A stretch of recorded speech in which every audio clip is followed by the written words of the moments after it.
Welcome all to Driving and Dragons. I'm Daniel, and I'm here to talk about all things tabletop role playing game from Dungeons and Dragons to indie TTRPGs with 2 downloads. I'm also here to cruise the highways and byways and to work on classic cars.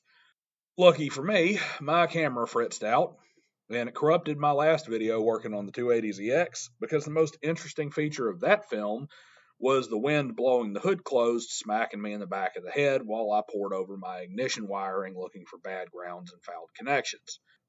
We haven't had my car try to kill me on camera since that time that the fuel pump detached and the gas tank emptied onto my head. Yeah, that's right, new subscribers. When I am working on my car and embarrassing stuff happens, I leave it in. None of this YouTube car channel stuff where bolts never get stuck and people never drop tools and the parts always work exactly like they're supposed to the first try. Here you get all the footage from busted knuckles, wrenches dropped on toes, and rude gestures being made at brand new parts that don't solve the issue after installation. But that's not why you're here. You're here to read the title to the video and then jump in the comments section to spout off about how wrong I am and then explain to me something I actually said later in a part of the video that you didn't get to. Well, some of you at least. Just remember to use all caps to make sure I don't miss any of your insights. All kidding aside and all housekeeping aside, it's time to continue our look at experience points and advancement systems in TTRPGs, exploring their faults and their benefits and their overall usefulness in the overarching world of these pen and paper games that we all love. Today we're examining gold for XP. And boy, what a Chinese fire drill this topic is. Everybody running all over social media screaming about gold for XP, and nobody seems to know where they're coming from or where they're going, nor how to get there or why. So I guess we need to start off with the origins of gold for XP, at least as far as in the public consciousness of TTRPG players. D&D Basic. Both D&D Basic, or BX, and AD&D First Edition explicitly outline gold for XP as one component of their XP systems. There are a lot of people out there in the OSR gaming space acting as if gold for XP means that gold acquired is the only XP, or that gold is to be spent on XP directly, and neither of these are correct. Taking the latter first, there was a spending component. It cost 1,500 gold per level for a week of training in AD&D First Edition. To level up, it could take anywhere from 1 to 4 weeks of training, and this is a mechanical decision, not one based in realism. If you were going to give characters tremendous amounts of liquid assets as experience, you had to have a pressure relief valve to soak up all that capital back into the system.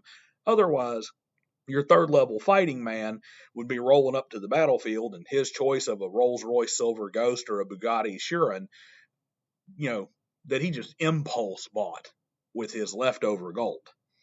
However, this spending component was not as many of the proponents of this view present in the modern day. To hear these people describe it, you'd think that there's a min-maxer in a third level group who's out there selling off his underpants to get those last coins needed to make a 6th level naked fighting man instead of a level 3 fighting man with reasonable equipment comparable to the rest of the party. Moving on to address the first of those two misconceptions, gold for XP is not the only XP mentioned in these systems. The AD&D Player's Handbook both awards experience points for numerous other things like defeating enemies, and it offers guidance to the GM on how much XP should be gained and how much it should be reduced based on how the gold is obtained. And I want you to remember that last part. It's pretty important when it comes to one of the worst arguments made by the gold for XP crowd. How much a GM should reduce the XP based on how the gold is gained. Remember that explicit statement because it's right there in the AD&D Player's Handbook. For those in the BX camp, we turn to the Rule Cyclopedia, which has an entire chapter of content dedicated to experience and advancement, typed out in borderline unreadably small font 3 columns per page over 6 pages of almost unbroken text. Yeah, it is a lot more complex than 1 gold is 1 XP. In fact, treasure as XP is only one of 5 different XP sources, further defeating the argument that the gold for XPers love, which we haven't gone over yet. But once again, I just want you to remember that part for when we get to addressing this argument, that the 1 gold for 1 XP, and then there's 5 other sources that are listed out in the rule cyclopedia. You need to kind of keep those things in mind because it's relevant when we get to that argument. The long and short is this: all experience and advancement systems are abstractions. They represent learning, growth, and the observations made through the course of an adventure. Otherwise, you would only get experience in, say, lockpicking by picking actual locks or reading lockpicking books. And just for the sake of the record, here are the different experience sources outlined in the Rule Cyclopedia for Basic Expert. XP from role-playing well, XP from achieving party goals, XP from defeating monsters and opponents, XP from treasure acquired, and XP from performing exceptional feats. The issue with gold for XP is the same as you get with any other explicitly objective XP system. The more defined the XP system, the more exploitable it is. This is why the rules include a tremendous amount of DM leeway in adjusting those amounts. If 1 gold for 1 XP is the measure, no matter what, then a player may as well jump the Salvation Army Santa and gank the March of Dimes jar from the checkout aisle instead of going to fight that purple worm with his nest filled with bones and a couple of copper. That's why the AD&D Player's Handbook says things like, the gold a 4th level fighting man gets from the body of a slain orc should only award maybe 10% of the XP of a full 1-to-1 conversion because of how much easier it is for the higher level character to kill the orc. And that is not a direct quote, but right there in the AD&D Player's Handbook, it uses that example of a higher level character killing an easy monster like an orc and getting a far reduced XP from the amount of gold that's actually acquired. And this is where we come across my issue with gold for XP as a concept and as a mechanic.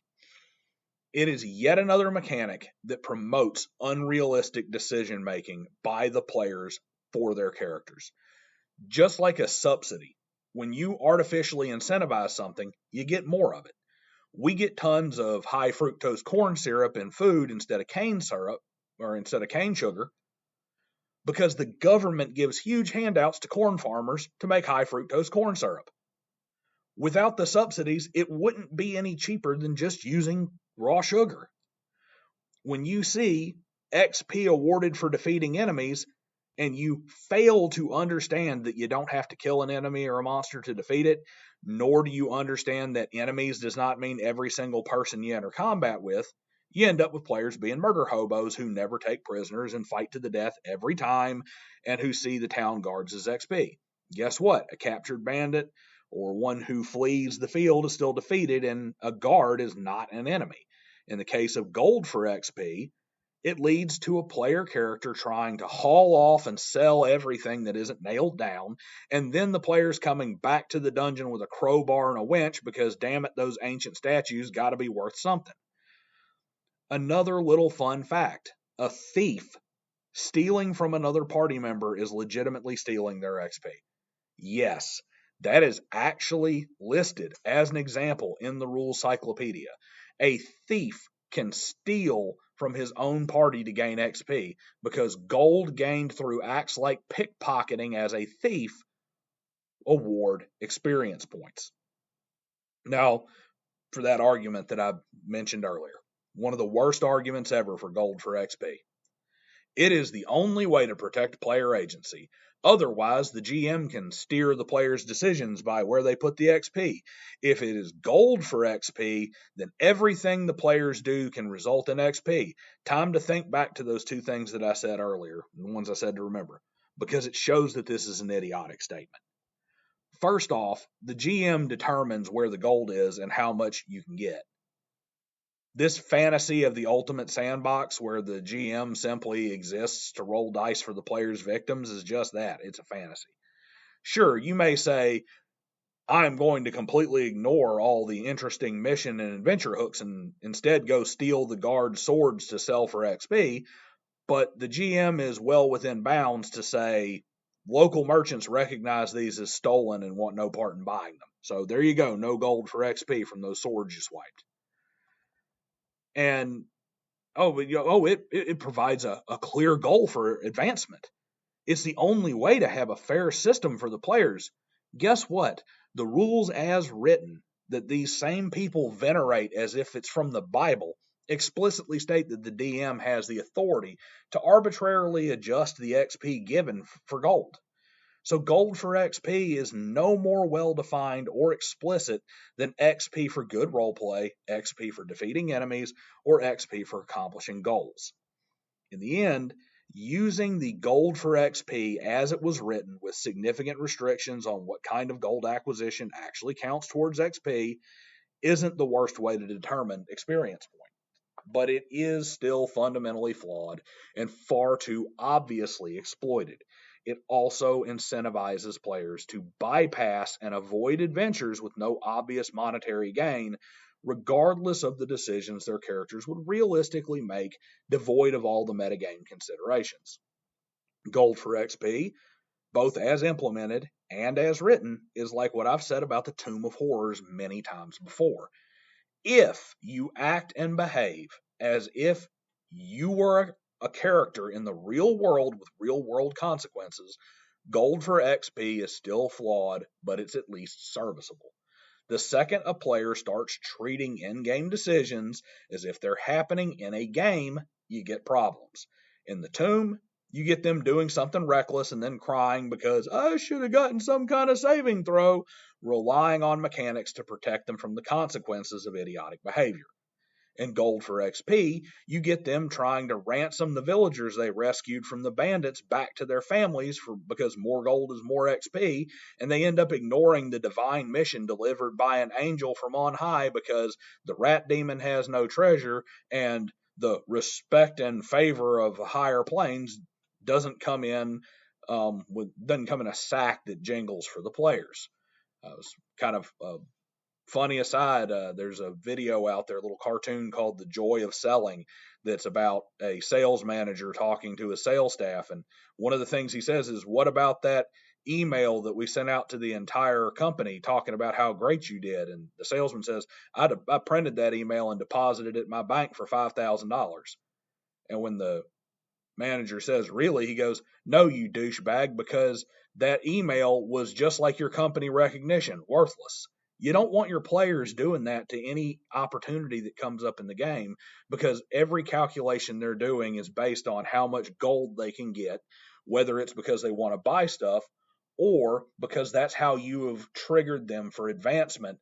Is I'm not going to get anything, no character gain, no money, no nothing, no new sword, nothing out of this. So I'm going to bypass this, and instead there's a Salvation Army Santa. He's got that little bell and that little bucket out there. That bucket sounds like XP to me. That's what I've got on Gold for XP. Tell me what you think down below. Hit the like, subscribe to the channel, share the video on X and Facebook and anywhere else you can share it. And I'll see everybody on Monday for Intelligence as a dump stat.